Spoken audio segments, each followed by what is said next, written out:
Allô. Voilà. Allô.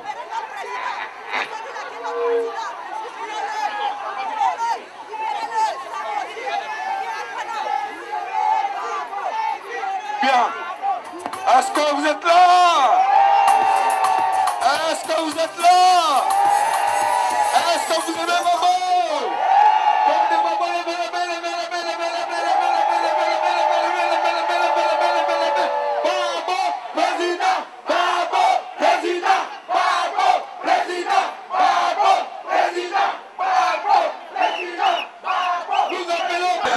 J'ai voulu m'associer à cette manifestation de la diaspora ivoirienne en Europe pour la libération du président Gbagbo, de son époux, de son fils, et aussi de tous les cadres du FPI, comme le président Afidescent et tous les responsables de la majorité présidentielle, Laurent Gbagbo.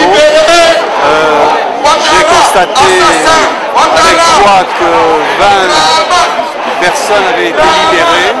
Il en reste encore 45 à libérer avant que la Côte d'Ivoire se trouve en capacité de se réconcilier avec elle-même.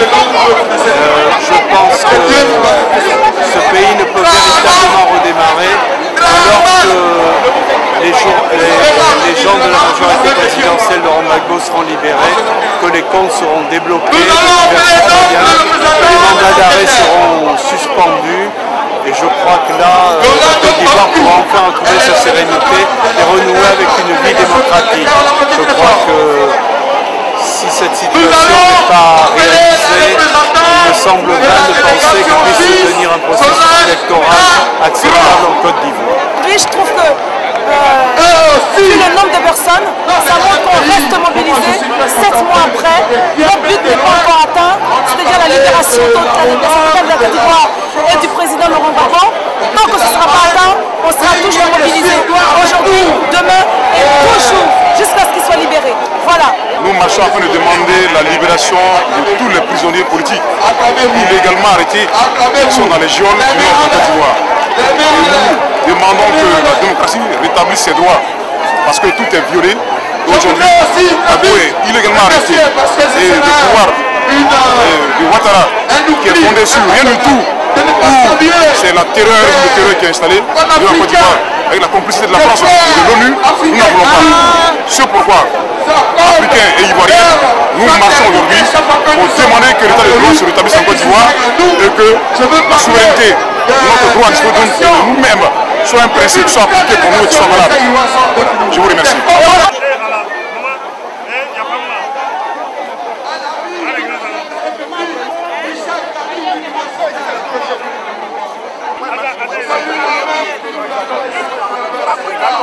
C'est bien, je trouve que c'est l'expression de la démocratie. On aimerait que ça se passe comme ça aussi chez nous, que les gens puissent sortir aussi manifester de façon démocratique, sans violence, comme on nous l'a enseigné, surtout la mobilisation sans violence. Et je pense qu'il faut qu'il y ait de plus en plus d'événements pareils pour que les gens comprennent le message. C'est un message d'espoir. Est-ce qu'il y a quelque chose en face? Il y a quelque chose en face? Il n'y a rien en face? On dit maintenant, il n'y a plus parole.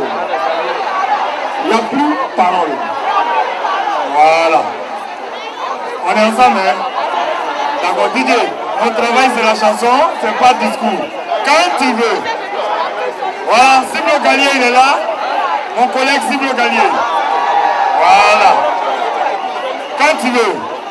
On est prêt. Il n'y a rien en face. Il n'y a rien en face. Il n'y a rien en face. Oui, on a perdu la trico.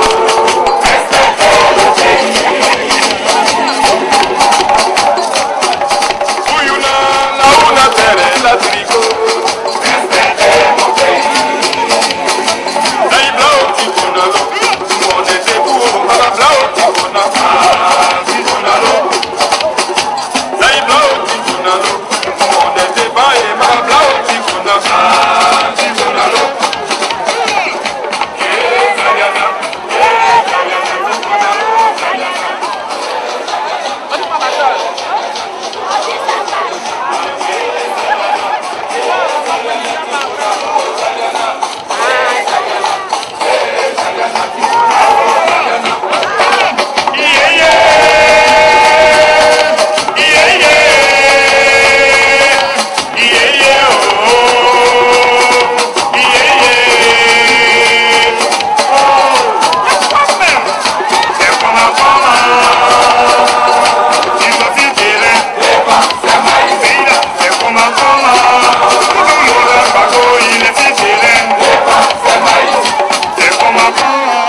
Gomes. Beaucoup de bruit pour François Gomes.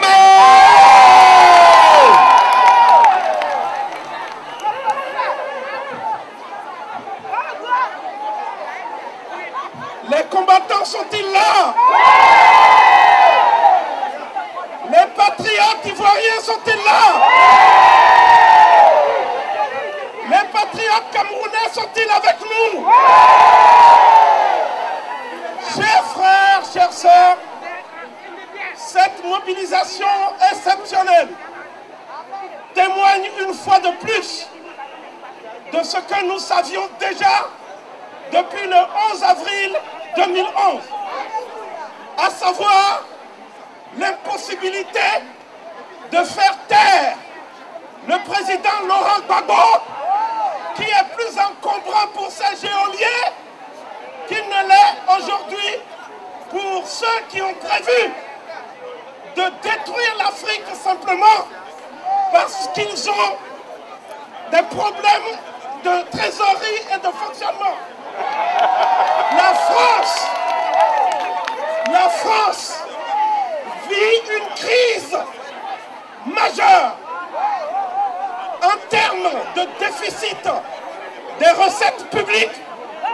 On est aujourd'hui à un chiffre impressionnant, 3 800 milliards d'euros. L'Afrique doit-elle payer la crise des autres? L'Afrique est-elle le bouc émissaire du monde? L'Afrique a-t-elle vocation à être bombardée? Le président d'un État souverain, à savoir la Libye, je parle ici du guide de la Jamaïria libyenne, a été traîné par terre, il a été léché et on lui a logé une balle dans le crâne. On a exhibé son cadavre et les gens sont venus crier leur haine autour du cadavre, ce qui n'est jamais admis dans aucune religion au monde. Ce que je veux dire, c'est que le président Gbagbo, lui, autant Kadhafi est un martyr de la cause panafricaine, autant le président Gbagbo est aujourd'hui une légende vivante et bien vivante. Et nous sommes tous ici pour que le président Gbagbo assume son rôle. Le président Gbagbo dépasse aujourd'hui la Côte d'Ivoire. Il est l'espoir pour toute l'Afrique.